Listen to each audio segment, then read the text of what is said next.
দৰিদ্ৰতাৰ প্ৰাচীৰ ভাঙি উজলিল তুতুমণি কাকতি। হয়, বজালীৰ তুতুমণি কাকতি। সদ্য ঘোষিত অসম অসামৰিক সেৱাত ৫ম স্থানেৰে উজলিল বজালীৰ তুতুমণি কাকতি আৰু সমগ্ৰ বজালীলৈ কঢ়িয়াই আনিলে গৌৰৱ আৰু আনন্দৰ জোৱাৰ।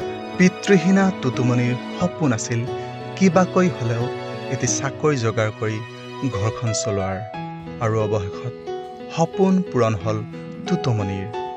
অসম অসামৰিক সেৱাৰ সদ্য ঘোষিত ফলাফলত ৫ম স্থানেৰে উজলিল বজালীৰ তুতুমণি কাকতি। আৰু উল্লেখযোগ্য যে সৰভোগৰ জোৱাহৰ নৱোদয় বিদ্যালয়ত স্কুলীয়া শিক্ষা গ্ৰহণ কৰিছিলে তুতুমণি কাকতিয়ে। ওচৰ চুবুৰীয়াই যিখিনি মনেদি ভাবছিল, আশা কৰিছিল, সেইখিনিও পূৰণ হ'ল।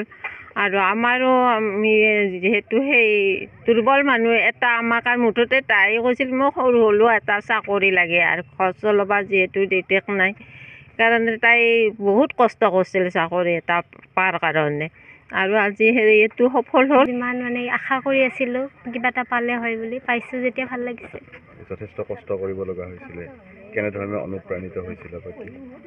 মোক ঘৰৰ পৰা ছাপোৰ্ট কৰে বা মোৰ মানে ওচৰ পাজৰৰ মানুহ, ফ্ৰেণ্ড চবেই ছাপোৰ্ট কৰিছিলে। তেওঁলোকৰ বেছি বিশ্বাস আছিলে মোৰ ওপৰত মোতকৈ, মই পাম বুলি। তো সিহঁতৰ বিশ্বাসৰ, তেওঁলোকৰ বিশ্বাস আজি প্ৰমাণিত হ'ল। কোচিং লৈছিল নেকি? কেনেধৰণে কোচিং মই লৈছিলোঁ, কিন্তু মই নেক্সট এটেম্পটৰ কাৰণেহে লৈছিলোঁ। মানে মই যোৱাবাৰ নৱেম্বৰৰ পৰাহে পঢ়া ষ্টাৰ্ট দিছোঁ, তো মই ভাবা নাই এইবাৰ হ'ব বুলি। মই নেক্সট এটেম্পটৰ কাৰণে কোচিং লৈছিলোঁ। ক'ত লৈছিলে কোচিং? Study IQ। যিসকলে অহাবাৰ এই পৰীক্ষাত অৱতীৰ্ণ হ'ব, তেওঁলোকৰ উদ্দেশ্যে কি ক'ব? কষ্ট কৰি থাকক, কষ্ট কৰিলে নিশ্চয় ভাল ফল পাব। স্কুলীয়া শিক্ষা ক'ত গ্ৰহণ কৰিছিলে? মই JNV সৰভোগ। কেনেধৰণে সহায় কৰিছিলে আত্মীয় কুটুম্বই বা শিক্ষকসকলে, বা কেনেধৰণে? চবেই মোক বহুত অনুপ্ৰাণিত কৰিছে, বহুত সদায় মানে কৈ থাকে কি হ'ব হ'ব বুলি, বিশ্বাস দেখুৱাই থাকে। সেইবিলাকে মোক অনুপ্ৰাণিত কৰিছে বহুত।